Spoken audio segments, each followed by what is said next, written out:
Hi Ashok, வணக்கம். இன்றைக்கி டே 35. இன்றைக்கி நான் கிளம்புற வந்துட்டு ஒரு வீட்டுக்கு முன்னாடி ஒரு வீட்டில் இந்த காட்டு ஓரமாக ஒரு வாழைக்கன்று வச்சேன் பார்த்துக்குறேங்க. அது வந்து இப்போ வளர்ந்துட்டு இப்போ நிறையா அதில் மாற்றம் இருக்குது, நிறைய வளர்ந்து வந்துருச்சு. அந்த வாழை மரத்தை காலையில் பார்க்கும்போதே எனக்கு ஒரு பெரிய சுவாரஸ்யமான ஒரு உண்மை தெரிஞ்சிச்சு. என்னென்னா, அந்த வாழை மரத்தோட இலை மட்டும் பார்த்திங்களா, அது வந்து உதிர்றதே இல்லை. இன்றைக்கி நான் பார்க்கும்போது பயங்கர ஆச்சரியம். மனசுக்குள்ளேயும் என்னோட அந்த நாள் அனுபவத்தில் அதே தான் இன்றைக்கி சொல்லலாம். வாழை மரத்தை பற்றி அந்த சுவாரஸ்யமான ஏதாவது விஷயம் இருக்குமா அப்படின்னு நம்ம தெரிஞ்சுப்போமா. எனக்கு அது ரொம்பவே பயங்கர ஒரு மோட்டிவான ஒரு விஷயமா இருந்துச்சு. வாழை மரத்தை பற்றி இவ்வளோ ஒரு வாழை மரத்து இலை மட்டும் பாருங்கள், எல்லா காலத்துலேயும் வந்துட்டு எந்த பருவ காலத்துலையும் பாருங்கள் அதோடய இலை வந்துட்டு உதிர்ந்து போகிறதே இல்லை. அது வந்து எனக்கு தெரிஞ்சு ஒரு இலையுதிராத மரம்னா அது எந்த மரத்தை சொல்லணும்னா இந்த வாழை மரத்தை தான் சொல்ல முடியும். வாழை மரத்தை பற்றி சொல்லணும்னா உண்மையிலேயே அது ஒரு வகையான புல் இருக்குல்ல, புல் நம்ம அருகம்பில் மாதிரி சொல்கிறோம்ல, அந்த அருகம்பில் மாதிரி அது ஒரு வாழை மரம் வந்து ஒரு பில்லு வகையை சார்ந்தது தான். உலகத்திலேயே உயரமாக வளர்கிற புல் எதுன்னு கேட்டால் இதுதான். இது ஒரு செடி வகை மாதிரி அந்த புல்லே வந்துட்டு ஒரு செடி மாதிரி வளர்ந்துட்டு போல இருக்குது. அந்த உயரமாக வளர்கிற ஒரு புல் தான் இந்த ஒரு செடி வகையாக. அந்த தண்டு தான் பார்த்திங்க, அது வந்து யாரும் நம்ம அழைக்கிற போல் இருக்குல்ல, அதனால தான் அந்த தண்டு தான் வந்து மரத்தை போல் நமக்கு தெரியுது. அதோட இலக்காம்புகளை நம்ம அடுக்கி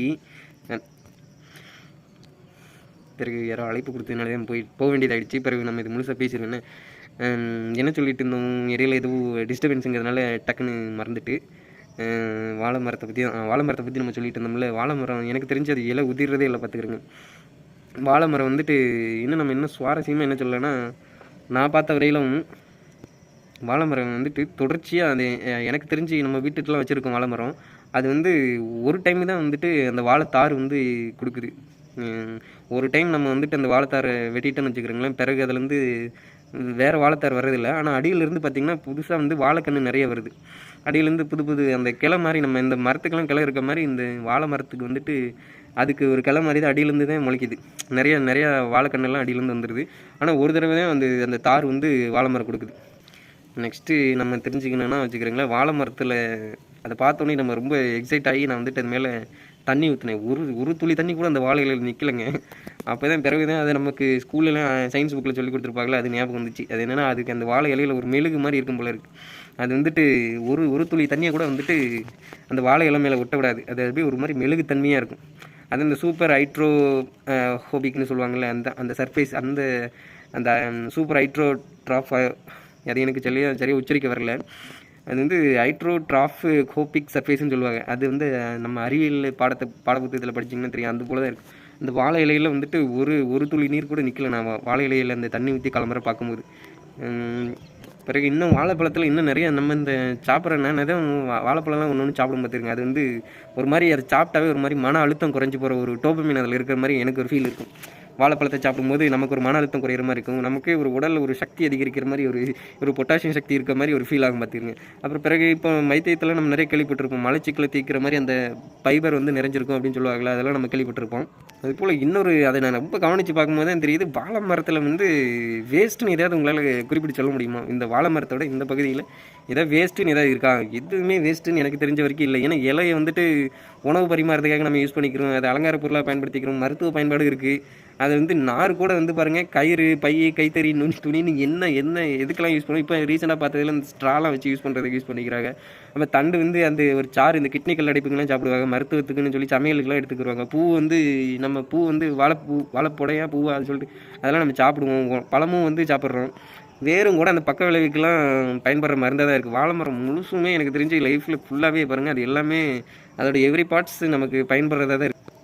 இன்னொரு சுவாரஸ்யமான விஷயம் என்னென்னு வச்சுக்கிறேங்க, வாழைப்பழத்தில் வந்து அது கொஞ்சமாக வந்து அந்த பொட்டாசியத்தில் கொஞ்சம் அளவு வந்துட்டு ஒரு ஐசோட்டோப் இருக்குன்னு சொல்லுவாங்க. ஆனால் வந்து மனுஷனோட நம்மளோட உடம்புக்கு வந்து எந்த வகையிலையும் அது வந்து தீங்கு விளைக்கிறது இல்லை. இது வந்து அறிவியல் ரீதியாகவே யோசிச்சு பார்த்தா அது ரொம்பவே ஒரு சுவாரஸ்யமான விஷயம் தான். பிறகு நான் வந்துட்டு இந்த வாழை மரத்தை பற்றி தெரிஞ்சுக்கலான்னு வலைத்தளத்தில் தேடும்போது எனக்கு ஒரு சுவாரஸ்யமான ஒரு விஷயம் இருந்துச்சு. அது ரியலாகவே எனக்கு இது வரைக்கும் தெரியாத ஒரு விஷயம் தான். அது என்னென்னா, அது வாழைப்பழத்தோட அந்த வாழைப்பழம் இருக்குல்ல, அதில் வந்து செல்ஃபோன் சிக்னல் வந்து பல நாடுகளில் வந்து அளக்கிறதுக்கு அந்த சிக்னல் அளக்கிற ஒரு அழகு தான் வந்து இந்த வாழைப்பழம்னு சொல்லுவாங்க. அதாவது விஞ்ஞானிகள்லாம் வந்து நகைச்சுவையாக வந்துட்டு அது ரேடியேஷன் அளவை அப்படின்னு சொல்லுவாங்க. அந்த பனானா ஈக்குவலண்ட் டோஸ் அப்படின்னு சொல்லுவாங்க. அதாவது ஷார்ட்டாக வந்துட்டு BET அப்படின்னு சொல்லுவாங்களாம், அப்படின்னு சொல்லி அளப்பாகன்னு சொல்லுவாங்க. அதாவது ஒரு வாழைப்பழம் வந்துட்டு ஒரு பெட் அப்படின்னு சொல்லுவாங்க, அது ஈக்குவல்ட்டாக இருக்கும் அப்படின்னு. இன்னொரு சுவாரஸ்யம் என்னென்னா, இது வந்து ஜோக் மாதிரி தான் இருக்கும், ஆனால் ஜோக்கு கிடையாது. என்னென்னா, தாவரவியல் படி நம்ம பார்த்தோன்னு வச்சுக்கோங்களேன், இந்த நம்ம பாட்னிலாம் படிச்சுன்னு தெரியும். அதுபடி பார்த்தோன்னு வச்சுக்கோங்க, வாழைப்பழம் உண்மையான ஒரு ஒரு ஒரு ஒரு பெரின்னு சொல்லுவாங்கள்ல, பெரி வகையை சார்ந்தது தான். அது வந்து ஸ்ட்ராபெரின்னு நினச்சிக்கிறதுக்கே ஸ்ட்ராபெரி இல்லை, வாழைப்பழமே உண்மையான அது வந்து ஒரு பெரி வகை. உண்மையிலேயே அது வந்து வாழைப்பழத்தை எனக்கு தெரிஞ்சு அதுவும் பெரி வகைன்னு சொல்லுவாங்க. அது போக வாழைப்பழத்தில் வந்துட்டு நிறைய வந்து இனங்கள் இருக்குது. இப்போ நம்ம ஊரில் எடுத்துக்கிட்டோன்னு வச்சுக்கிறோங்களேன், நம்ம ஊரில் நமக்கு தெரிஞ்சதில் இந்த பூவாழை, செவ்வாழை, அந்த மொந்த வாழைன்னு சொல்லுவாங்க, அப்புறம் கற்பூரவள்ளி, அப்புறம் அந்த சிவப்பு வாழைன்னு சொல்லிட்டு இது மாதிரி பல இனம் தான் நமக்கு தெரியும். ஆனால் உண்மையிலேயே வலைத்தளத்தில் நான் பார்க்கும்போது தெரியுது, அது ஒரு 1000க்கு மேலே இந்த வாழை இனத்தில் நிறைய இனம் இருக்கும் போல இருக்குது. உலகம் முழுக்க நம்ம தேடி பார்த்தோன்னா வலைத்தளத்தில் பார்க்கும்போது தான் தெரியுது, அது ஒரு 1000+ அதுக்கு மேலே தான் வந்துட்டு இந்த வாழை இலையோட இனங்கள் இருக்குது.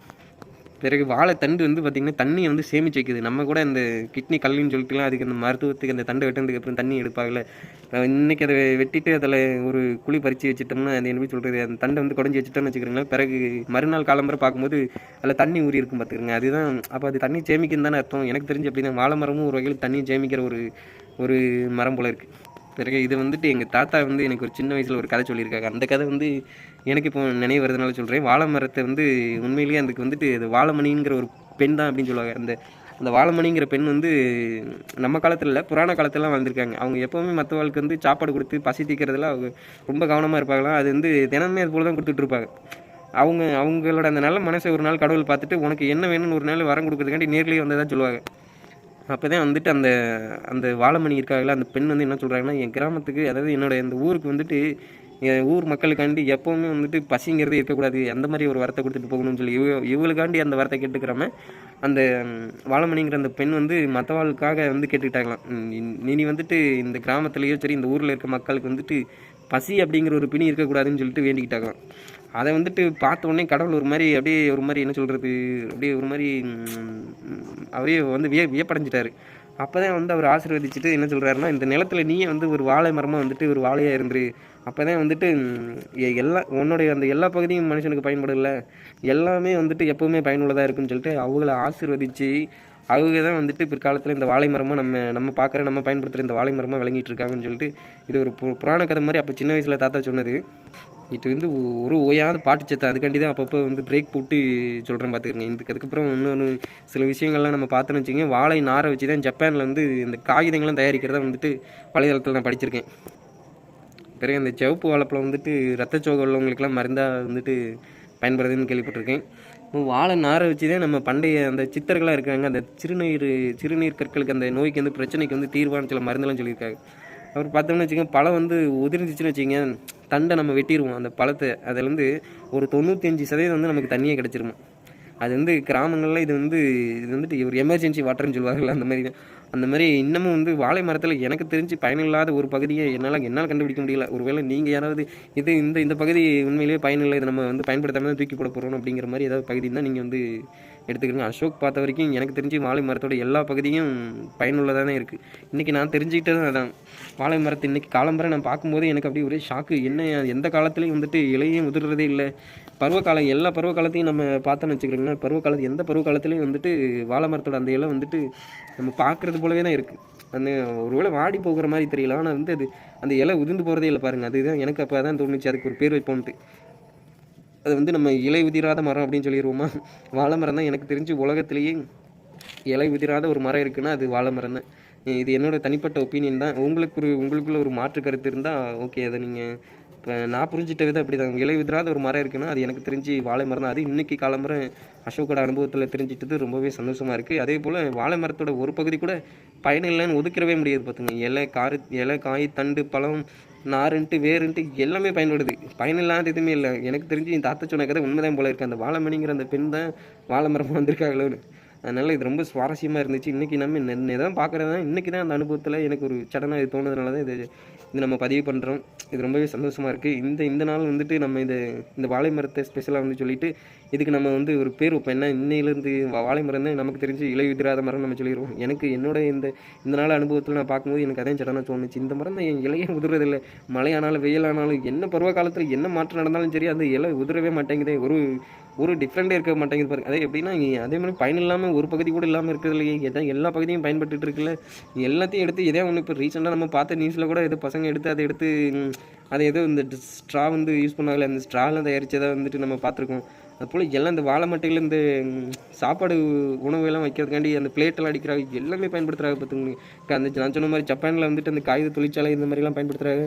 நம்ம மருத்துவத்துக்காண்டி எல்லாம் பயன்படுத்துகிறாங்க. இலையை நம்ம நிறைய சாப்பிட்றோம், எல்லாத்துக்குமே பயன்படுறது. அப்போ இதில் இலை உதிராத இந்த மரத்தை பற்றின ஒரு அனுபவம் தான். நம்ம வாழ்க்கை அது போல தான், இலை உதிரவே கூடாது. எந்த சூழ்நிலையிலையும் நமக்கு என்ன நடந்தாலும் சரி பார்த்துக்கிறோங்க. நம்மவும் எந்த வெயில் அடித்தாலும் பனி அடித்தாலும் நமக்குள்ளே அந்த இலை உதிராது இருக்கிற அந்த மரத்தை மாதிரி நம்மளும் ஜோர் அடைஞ்சு இருக்கக்கூடாதுங்கிறத இந்த நாள் அனுபவத்தில் நான் தெரிஞ்சுக்கிட்டது. ஓகே அசோக், பாய். நாளைக்கு ஒரு புதிதான அனுபவத்தோடு நம்ம பேசுவோம், நம்ம பதிவை வந்துட்டு பதிவு செய்வோம். இன்றைக்கி அசோக்கோட அனுபவத்தில் தெரிஞ்சுட்டு இந்த வாழை மரம் தான். பாய் அசோக், பாய்.